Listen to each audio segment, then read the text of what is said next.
Olá pessoal, chegou a hora de falar de esportes aqui na nossa programação. Vamos repercutir a estreia do Brasil na Copa do Mundo do Catar 2-0 em cima da Sérvia. E para isso, no programa de hoje, terei a presença dos meus colegas aqui de HIT, Marcos Marinho e Igor Ciconello. Sejam bem-vindos aqui ao Boletim Esporte. Tudo bem, Marcos? Tudo bom, Léo? Tudo bem, Igor? Beleza, Léo, graças a Deus. Vamos aí bater bola aí sobre essa estreia do Brasil, começando aqui com o Marcos. Marcos, a gente esteve na primeira etapa um jogo mais amarrado.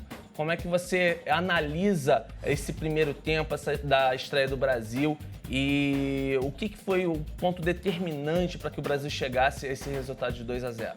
Queria agradecer a oportunidade, Léo, muito obrigado. Enfim, o Brasil ele teve um jogo muito difícil, muito além do que esperavam os jogadores e tanto a torcida. Eles imaginavam que o Brasil iria golear 4, 5-0, não foi muito bem o que a gente viu quando o jogo começou, mas muito também por conta da seleção da Sérvia, que queria o empate, aquele 1 ponto era muito importante para eles, e amarrar o jogo. Retranca e tudo que a gente viu, né? Falta no meio de campo, marcação dura, enfim. Foi muito difícil o Brasil lidar com esse jogo, lidar com essas transições, mas o ponto positivo é que o Brasil soube transicionar sobre isso. O Brasil soube lidar com aquilo, voltou para o segundo tempo com uma nova perspectiva de jogo, com toques de bola rápidos, enfim.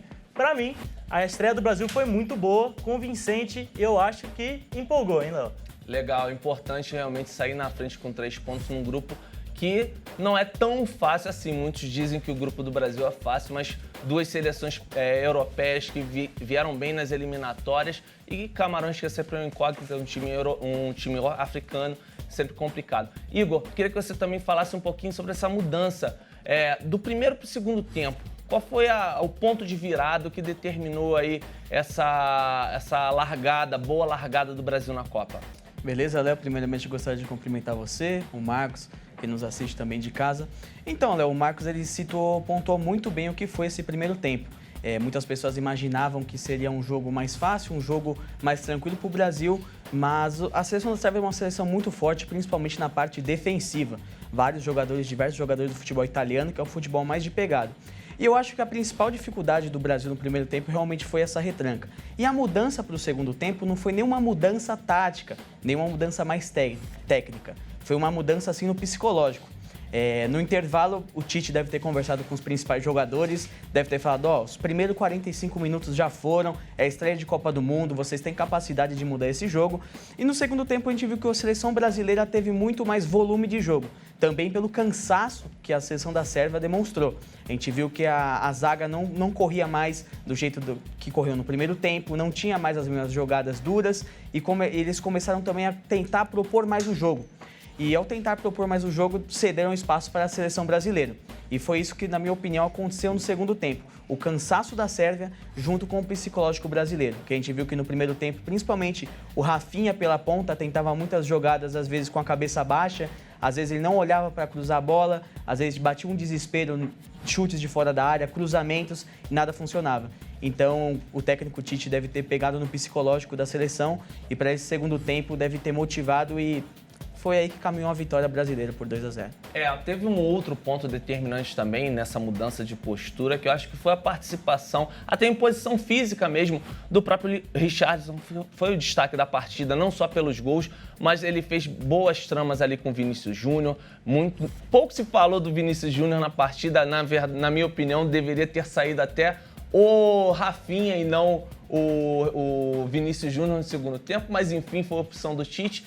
E as 2 jogadas dos gols saíram dos pés, com participação do Vinícius Júnior e principalmente o segundo gol, um golaço de voleio do Richarlison. Queria que você comentasse, Marcos, essa participação decisiva do Richarlison na partida de estreia. Cara, antes mesmo de falar do Richarlison, eu queria pontuar um jogador que pouco tem se falado dele na partida porque ele não apareceu, mas ele, nessa posição que ele joga hoje, não aparecer é importante também, que é a questão do Casemiro.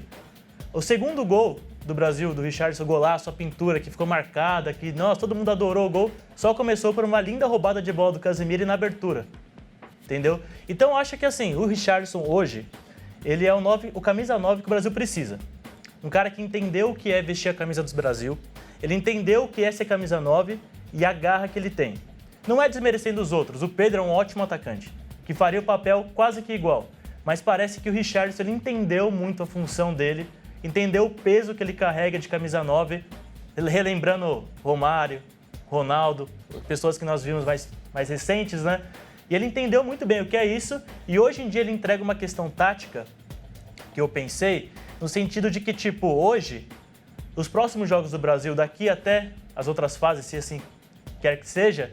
Torcemos para isso, Torcemos para isso, com certeza. Hoje, o Richarlison já é um ponto de atenção para as defesas. Muitos defensores imaginavam bloquear essa entrada da intermediária do Brasil com Vinícius Júnior, Rafinha, o próprio Neymar chegando ali no apoio, Paquetá. Só que hoje, as defesas pensarão, e esse camisa 9? Vamos ter que marcar ele. E aí que eu acho que é uma chave importante para o Brasil continuar nessa progressão na Copa do Mundo, porque vai abrir espaço no meio.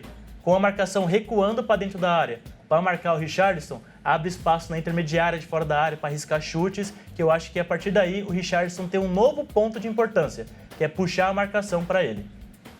Bem interessante esse ponto. E o destaque que você deu ao Casemiro, que é um jogador realmente fundamental dentro do esquema da seleção brasileira, um jogador de confiança do Tite verdadeiramente ali no meio de campo, dando sustentação, sendo um pilar para o nosso time.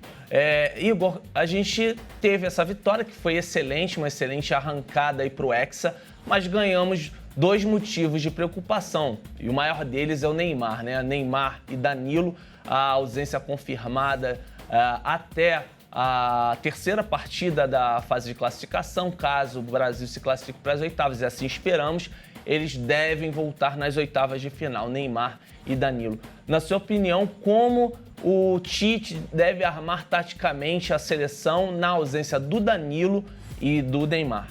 Olha, Léo, primeiramente eu gostaria de fazer esse que é o maior elogio que eu faço para o Tite, é que ele conseguiu tirar do Brasil aquela Neymar dependência. Aquela Neymar dependência que ficou evidente na Copa de 2014, foi gritante também na Copa de 2018, porque ali naquele jogo contra a Costa Rica e contra o México, o Neymar foi muito decisivo. Em partidas que ele acaba brilhando menos, a seleção tinha muita dificuldade. Para mim, o ponto de virada dessa chave foi na Copa América de 2019. Por conta de diversos problemas, o Neymar não pôde estar em campo e ali a seleção brasileira se reinventou naquele momento. A seleção brasileira teve que se adaptar a jogar sem o Neymar. E ali eu creio que ali o Tite falou, eu tenho outros jogadores, eu consigo montar outros esquemas de jogo. Eu não posso ser refém de um único jogador. Então, pela primeira vez eu falo isso com tranquilidade. Nesse pequeno bate-papo que tivemos aqui, quantos jogadores que já não falamos? Richarlison, Vinícius Júnior, Casemiro no meio-campo, quantos destaques nós não demos? Então eu creio que o Tite ele, vai ter muito material humano para poder trabalhar. Na minha opinião, eu creio que o Tite vai partir para o jogo da mesma forma que ele acabou terminando. Com a saída do Neymar, ele colocou o Fred e liberou o Paquetá para jogar mais ofensivo, para distribuir a bola para os atacantes. No lugar do Fred, ele pode usar também o Bruno Guimarães, que é também um jogador fantástico, que está fazendo temporadas e temporadas maravilhosas desde a época do Atlético Paranaense. Então eu acho que a seleção brasileira está muito bem servida na ausência do Neymar. Lógico que é um craque, que é um jogador fora de série, que vai fazer muita falta, mas eu creio que a seleção brasileira vai acabar dando a volta por cima aí, mesmo com a ausência do Neymar, sem o Neymar e sem o Danilo. E para a gente encerrar esse nosso bate-papo de hoje, já projetando a próxima partida do Brasil contra a Suíça, à 13h, no horário de Brasília, na próxima segunda-feira. O que vocês esperam dessa caminhada do Brasil aí na sequência da Copa do Mundo? Bem rapidinho para a gente encerrar o programa. Bom, eu imagino que o Brasil agora tenha mais leveza para jogar. O Brasil tirou aquele peso da estreia, tirou aquele peso de resultado. Então o Brasil vai ter uma competição um pouco mais leve a partir de agora. O jogo contra a Suíça, eu imagino que também não vai ser aquele que a gente espera, que seja uma goleada, um 4, 5-0. Eu chuto 2-0 Brasil de novo. E assim, jogo tranquilo, leve, controlado, como tem que ser. Igor, seu prognóstico.